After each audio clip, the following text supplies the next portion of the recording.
Hello sir, a very good evening. First of all thank you from whole bloggers alliance family कि आज आपने हमें join किया। अ, तो सर लाइक सबसे पहले हम आपकी जर्नी के बारे में, आपकी इंटरेस्टिंग स्टोरीज के बारे में, हमारी कॉन्वर्सेशन उसी के बारे में होगी। तो जैसे आप बहुत बड़ी ग्रेट इन्फ्लुएंसर हैं सोशल मीडिया वर्ल्ड में, हिंदी जर्नलिज्म में, यूट्यूब पर भी आपके 4K प्लस सब्सक्राइबर्स हैं। तो कुछ सक्सेस टिप्स आप हमारे व्यूअर्स को देना चाहें उस चीज के लिए? नेहा, बहुत बहुत शुक्रिया, धन्यवाद। आपका आभार कि आपने मुझे इस चर्चा में शामिल किया। ब्लॉगर्स अलायंस का मैं भी एक हिस्सा हूं और मुझे खुशी हो रही कि आपने मुझसे बातचीत करने का वक्त निकाला। आपका बहुत बहुत शुक्रिया। अ, हाँ। दरअसल मीडिया और सोशल मीडिया, जब से सोशल मीडिया आया है ऐसा लगता है कि हम में से हर कोई व्यक्ति पत्रकार बन गया है, हर व्यक्ति लेखक हो गया है, हर व्यक्ति एंकर हो गया है और हर व्यक्ति अभिनेता हो गया, हमें ऐसा लगता है। और हमें लगता है कि हर व्यक्ति जो हर कुछ हो गया है वो उतना आसान नहीं है, क्योंकि सोशल मीडिया की बहुत सारी बारीकियां हैं। सोशल मीडिया एक ऐसी दीवार है जिसमें हजारों, लाखों, करोड़ों ईंटें लगी हुई है। एक ऐसा ताना बाना है, ऐसा कपड़ा है जिसमें हजारों धागे हैं और वो सब धागे मिलकर ही सोशल मीडिया बना है। और खुशी की बात है, एक बहुत ही अच्छी बात है कि ब्लॉगर्स अलायंस उस उन सब लोगों को एक मंच दे रहा है और ये मंच एक कामयाब मंच हो रहा है। नेहा, अ, और सर जैसे आपने बहुत सारी बुक्स लिखी हैं अलग अलग टॉपिक्स पे, स्टोरी टेलिंग से लेकर नरेंद्र मोदी तक भी। तो ऐसी कोई बुक जो आपके हार्ट के सबसे क्लोजेस्ट हो और क्यों? अगर मुझे मुझे अपनी लिखी किताबों की बात करनी होगी तो मैं कहूँगा कि मुझे नरेंद्र मोदी की चुनावी रणनीति पर लिखी गई किताब अ, सबसे अच्छी लगी, क्योंकि उस किताब को मैंने बहुत ही अ, चुनौती भरे दौर में लिखा था। और 16 मई 2014 को 16 मई 2014 को लोकसभा चुनाव के नतीजे घोषित हुए थे और वो किताब हमारी जो थी, वो किताब का विमोचन हो चुका था 25 मई 2014 को, जबकि नरेंद्र मोदी ने 26 मई को, यानी किताब के विमोचन के एक दिन बाद अ, अब शपथ ग्रहण की थी। किताब का नाम था चाय वाले से प्रधानमंत्री, नरेंद्र मोदी एक तिलिस्म। दरअसल उस किताब के आने के बाद 800 से ज्यादा किताबें नरेंद्र मोदी और उनकी चुनावी रणनीति पे आ चुकी है, लेकिन ये ऐसी किताब थी जो सबसे पहले बाजार में आई, लिखी गई और केवल 4 दिन में ही किताब लिखी गई थी और 2 दिन में किताब प्रिंट हुई थी। तो ये उसका एक रिकॉर्ड रहा और चर्चा में इसीलिए किताब रही। जब वो किताब लेकर हम एक बार गए हमारे प्रेस क्लब के साथियों के साथ दिल्ली, और जब सुषमा स्वराज जी से मिले, तब सुषमा स्वराज जी को मैंने वो किताब भेंट करनी चाहिए तो उन्होंने मुस्कुराकर कहा कि किताब मैं पढ़ चुकी हूँ, आपका बहुत बहुत धन्यवाद। तो मुझे बहुत अच्छा लगा। उस वक्त सुषमा जी विदेश मंत्री थी, तो लगा कि हमारे काम को लोगों ने रिकॉग्नाइज किया है, लोगों को पता चला। उसके बाद बहुत सी किताबें आई नरेंद्र मोदी पर, लेकिन कई लोगों को लगता है कि किताब नरेंद्र मोदी की जीवनी है, जो नहीं है, बल्कि ये किताब नरेंद्र मोदी की चुनावी रणनीति पर थी, बीजेपी की रणनीति पर थी कि किस तरह एक व्यक्ति को, जो 2 साल पहले कोई कल्पना नहीं कर सकता था कि नरेंद्र मोदी चुनाव लड़ेंगे लोकसभा का और प्रधानमंत्री बनेंगे, तो क्या रणनीति उन्होंने अपनाई। उन्हीं सब मुद्दों को लेकर ये बातें थी। नहीं, सर काफी इंस्पायरिंग था कि कितने कम समय में बुक बनाई गई और लोगों को कितनी पसंद आई। और सर इसके अलावा जैसे आप बहुत पॉपुलर हिंदी जर्नलिस्ट हैं और अलग अलग टॉप मीडिया हाउसेस में काम किया है, जैसे times of India, Dainik Jagran. तो कोई इंटरेस्टिंग स्टोरी अपनी जर्नी के बारे में आप बताना चाहें? नेहा, बहुत सारी हैं और अगर मैं किससे सुनाने लगूंगा तो मुझे लगता है कि अ, कई घंटे बीत जाएंगे, लेकिन कुछ कुछ प्रकरण बड़े अच्छे दिलचस्प रहे मेरी जिंदगी में। जैसे मैंने अखबारों में जो लिखा, नई दुनिया से मैंने अपनी जर्नी शुरू की थी, इंदौर के नई दुनिया से। और सबसे अच्छी बात है कि मुझे हिंदी के सर्वश्रेष्ठ संपादकों के साथ काम करने का मौका मिला। धर्मवीर भारती एक महान लेखक थे, महान संपादक थे, उनके साथ मैंने काम किया। फिर राजेंद्र माथुर महान संपादक थे, उनके साथ काम किया। राहुल बारपुते, अभय छजलानी, कन्हैया लाल नंदन, विश्वनाथ सचदेव, गणेश मंत्री, श्रवण गर्ग, ऐसे टॉप हिंदी के देश के सर्वश्रेष्ठ संपादकों के साथ मैंने काम किया। विद्यानिवास मिश्र जी जो भारत पद्म विभूषण से सम्मानित किए गए थे, राज्यसभा के सदस्य भी मनोनीत हुए थे। सुरेंद्र प्रताप सिंह जिन्होंने आज तक जैसा चैनल शुरू किया था, तो इन सब लोगों के साथ काम करने का मौका मिला। और मजेदार बात यह कि मैंने बरसों तक कॉलम लिखे हैं। नवभारत टाइम्स के सभी एडिशन में करीब 10 साल मैंने कॉलम लिखा है जिनकी चर्चा है, जो बहुत चर्चित रहा। फिर दैनिक हिंदुस्तान के सभी एडिशन में मैंने 5 साल तक एक कॉलम लिखा, जीने की राह, बहुत चर्चित रहा। टाइम्स ऑफ इंडिया के इंदौर एडिशन में मैंने एंटी कॉलम नाम से कॉलम लिखा। दैनिक भास्कर में मैंने करीब 3 साल तक एक कॉलम लिखा, एंटी कॉलम, जो बहुत चला। वेब दुनिया में मैंने एक कॉलम लिखा था, माय हैशटैग, ये बड़ा उल्लेखनीय काम था। मुझे लगता है कि मेरी जिंदगी के सबसे महत्वपूर्ण कामों में एक काम यह था कि हिंदी को इंटरनेट पर स्थापित करने में मुझे लगता है कि मेरा योगदान काफी है। ऐसा मुझे लगता है। अब बाकी हिंदी जगत और देश कितना जानता है ये मैं नहीं कह सकता, क्योंकि हिंदी का पहला वेब पोर्टल webdunia.com 1999 में, आज से 23 साल पहले जब शुरू हुआ था, तब मैं उसका संस्थापक संपादक था और पहला संपादक, पहला एम्प्लॉय सब कुछ में ही था। तो हिंदी को इंटरनेट पर स्थापित करने में मुझे लगता बड़ा योगदान था। उस दौर में जब 2G था, एक एक फोटो डाउनलोड होने में 2-2 घंटे लग जाते थे, क्योंकि स्पीड इतनी कम थी। बिजली की कटौतियां होती थी तो बिजली भी नहीं रहती थी, ये भी एक चुनौती थी। यूनिकोड जैसी चीज हिंदी में नहीं थी, तो आपको हिंदी पढ़ने के लिए या टाइप करने के लिए पहले फोन डाउनलोड करना होता था अपने कंप्यूटर पर। मोबाइल उस वक्त बहुत सीमित थे। मोबाइल ऐसे थे कि जहां कॉल करने के लिए 1 मिनट के 16 रुपए देने पड़ते थे और कॉल रिसीव करने के भी 16 रुपए देने होते थे। तो इतना महंगा मोबाइल था। लेकिन मजेदार बात है कि जब हमें वेब दुनिया के हमारे सीईओ ने एक दिन कहा, एक मीटिंग में कहा कि बड़ा उनका इंस्पायरिंग भाषण था। उन्होंने कहा कि एक दिन ऐसा आएगा जब हर व्यक्ति के हाथ में मोबाइल होगा और व्यक्ति अपने मोबाइल से बैंकिंग करेगा, शॉपिंग करेगा, अ, अपने टूर प्रोग्राम बुक करेगा, टिकट बुक करेगा और रुपए का लेन देन भी करेगा, बैंकिंग भी करेगा। तो हम इतने, जब उनके भाषण खत्म हुआ और हम कुछ कलीग कैंटीन में गए, तो हम लोगों ने बहुत जम के ठहाका लगाया। हमने कहा ये कभी संभव है क्या?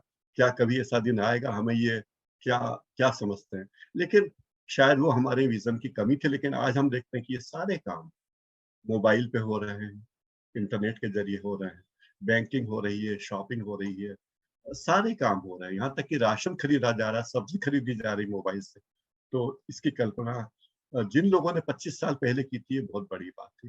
फिर एक बात हुई कि जब मैंने अ, अ, पत्रकारिता में पीजी किया, माखनलाल चतुर्वेदी विश्वविद्यालय भोपाल से, और पीएचडी की, तो पीएचडी का मेरा विषय भी यही था कि हिंदी इंटरनेट पत्रकारिता, वेब पोर्टल और क्या कहते हैं, वेब ई न्यूज़पेपर्स की तुलना की थी मैंने।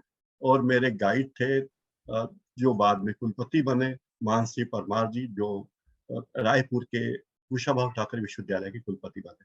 तो इस तरह हिंदी के पहले वेब पोर्टल की स्थापना में मेरा योगदान रहा, जिसे मैं गर्व से कह सकता हूँ। दूसरी बात मैं कह सकता हूँ कि हिंदी इंटरनेट पर पहली पीएचडी मैंने की थी, जो देवी अहिल्या विश्वविद्यालय से की गई थी। और सबसे पहले 4 दिनों में किताब लिखने का श्रेय भी मुझे लगता है कि क्रेडिट मुझे मिलना चाहिए। मजेदार एक और बात बताऊं मैं, कि जब ये किताब हमारी आई, तो कई विश्वविद्यालयों में और कई मैनेजमेंट इंस्टीट्यूट में मुझे बीजेपी और नरेंद्र मोदी की इलेक्शन स्ट्रेटेजी पर भाषण देने के लिए बुलाया गया। और मुझे बड़ा मजा आया कि मैंने उस चीज को पहले पकड़ा। मैंने पकड़ा कि जब नरेंद्र मोदी सोशल मीडिया पर बहुत एक्टिव थे, तो मुझे लगा कि ये चीज ऐसी है जो किसी दिन भारत की राजनीति को प्रभावित कर सकती है, और वो काम हुआ। नहीं। सर बहुत अच्छा लगा जान के कि इतनी चुनौतियों के बाद भी आपने हिंदी को इतना महत्व और इतना योगदान दिया उस टाइम पर। तो सर जैसे आप अलग-अलग टॉपिक्स के बारे में बात करते हैं अपने ब्लॉग्स में, आर्टिकल्स में, वीडियोस में, तो आपका फेवरेट टॉपिक कौन-सा है? किसके बारे में आपको बात करना बहुत पसंद है? मुझे अर्थशास्त्र के विषयों में बातचीत करने में पसंद करना अच्छा है। मुझे लगता है कि इस देश में लोगों को आम बोलचाल की भाषा में आर्थिक घटनाक्रमों की जानकारी दी जानी चाहिए जो नहीं। हुँ, और इस बारे में 2 पक्ष हो गए। एक पक्ष ऐसा है जिससे इस देश की हर चीज़ अच्छी लगती है। आरबीआई की हर चीज़ अच्छी लगती है, सरकार के वित्त मंत्रालय की हर चीज़ अच्छी लगती है और एक वर्ग ऐसा है जिससे ये सब चीज़ें बुरी लगती है। सरकार का हर आर्थिक फैसला बुरा लगता है। तो ये सही बात नहीं है।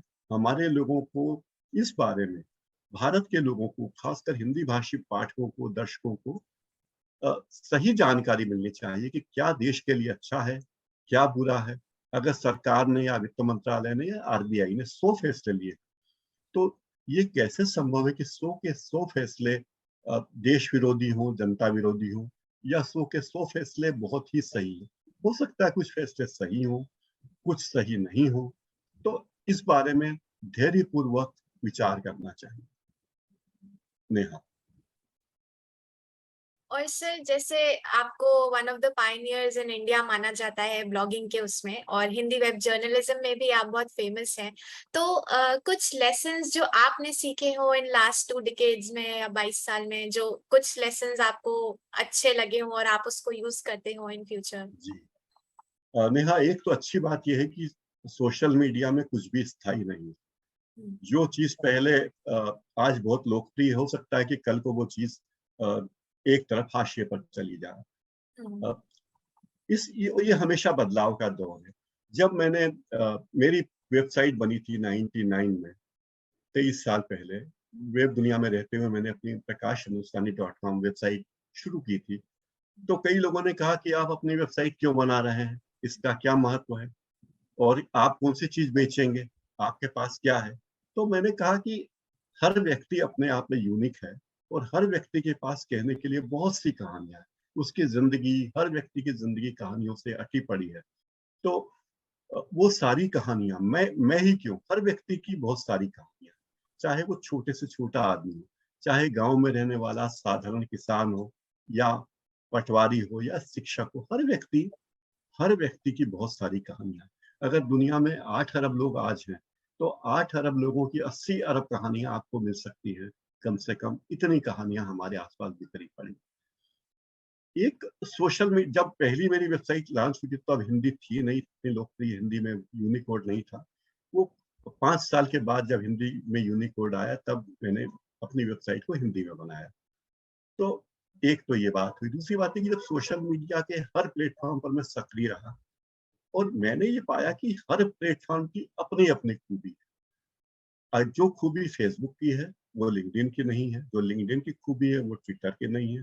ट्विटर की खूबियाँ हैं, वो यूट्यूब की नहीं है। हर प्लेटफ़ॉर्म की अपनी-अपनी खूबियाँ हैं। तो हमारे कई दोस्त ये गलती करते हैं कि जो स्टोरी वो अ, फ़ेसबुक पर लिखते हैं, वही इंस्टा पे शेयर कर देते हैं। जो इंस्टा पे लिखते हैं, वही ट्विटर पे शेयर कर देते हैं। जबकि इन सब का दर्शक वर्ग अलग।